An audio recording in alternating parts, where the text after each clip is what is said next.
안녕하십니까. 오늘은 에베소서 2장 5절의 말씀으로 허물로 죽은 우리를 그리스도와 함께 살리셨고라는 제목으로 하나님의 말씀을 나누고자 합니다. 본 말씀은 허물로 죽은 우리를 그리스도와 함께 살리셨고 너희는 은혜로 구원을 받은 것이라. 세상에서 사는 자들은 모두가 죄인입니다. 이것에서 자유할 자는 아무도 없습니다. 자신이 죄인이 아니라고 하는 자는 하나님의 살아계심을 부인하는 자입니다. 오늘 허물로 죽은 우리를 그리스도와 함께 살리셨고에 대해서 생각해보는 시간을 가지고자 합니다. 사람은 허물과 죄로 죽을 수밖에 없습니다.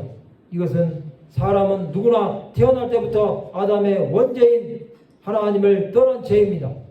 이것은 하나님과 원수가 될 정도로 죽을 수밖에 없는 죄입니다. 이것을 어느 누구도 해결할 수 없습니다. 수많은 이스라엘의 선지자들이 죄에서 돌이켜 하나님께로 나오라고 외쳤지만 이스라엘 백성들은 하나님을 부인하고 우상 숭배하며 죄를 다함으로 하나님의 진노를 사고 결국에는 영원한 형벌에 처할 수밖에 없었습니다. 그랬던 자들이 이제는 하나님께서 친히 사람의 몸을 입고 인간 세상에 오셔서 예수께서 십자가에 못 박혀 죽으심으로 허물과 죄로 죽을 수밖에 없는 자들에게 구원을 베풀어 주셨습니다. 하나님께서는 허물로 죽은 우리를 그리스도와 함께 살리셨습니다. 그것은 죄에 의해서 자유하지 못하는 자들에게 참 자유함을 주신 것입니다. 사람은 죄의 노예 상태에서 하나님의 전적인 은혜가 없이는 사망에 잡힌 바 된 삶을 살아야 했습니다.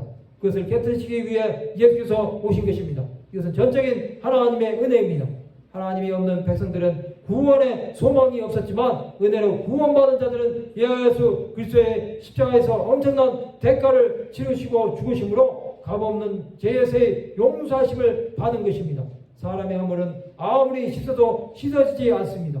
예수께서 수많은 사람의 죄사함을 선포하시고 그들의 병든 육신을 고쳐주셨지만 사람은 결국은 죽습니다. 그러나 은혜로 구원을 받은 자는 주와 함께 죽어도 다시 살아나는 것입니다. 또한 그리스도 안에 있는 생명으로 사는 것입니다. 그래서 우리가 그리스도 안에 살 때 주시는 하나님의 은혜입니다. 은혜는 값없는 하나님의 선물입니다. 우리가 아직 죄인 되었을 때 그리스도께서 우리를 위하여 죽으심으로 하나님께서 우리에 대한 자기의 사랑을 확증하셨습니다. 이제 우리는 허물과 죄로 죽었던 자들이 아니라 주 예수 그리스도의 부활 생명으로 인해 사는 자들이 된 것입니다. 하나님께서는 상한 갈대를 꺾지 아니하며 꺼져가는 등불을 끄지 아니하시는 분이십니다. 성도 여러분, 우리는 허물로 죽었지만 은혜로 구원함을 받아 하나님의 자녀가 된 것입니다. 이제 우리의 삶은 하나님과 동행하는 삶이 되어야 합니다. 그것은 구원함을 받은 자답게 주 예수 그리스도의 십자가의 죽으심을 전하는 자들이 되어야 합니다. 하나님의 은혜가 충만하게 흐르는 자들은 영혼에 대한 하나님의 마음으로 우리를 살리심으로 부활 생명으로 많은 영혼들에게 은혜의 주를 전하는 삶을 살게 하실 것입니다. 말씀을 마치고자 합니다. 허물로 죽은 우리를 살리시고 은혜로 구원받음을 증거하는 삶을 살아가는 하나님의 백성들이 되시기를 주님의 이름으로 축원합니다.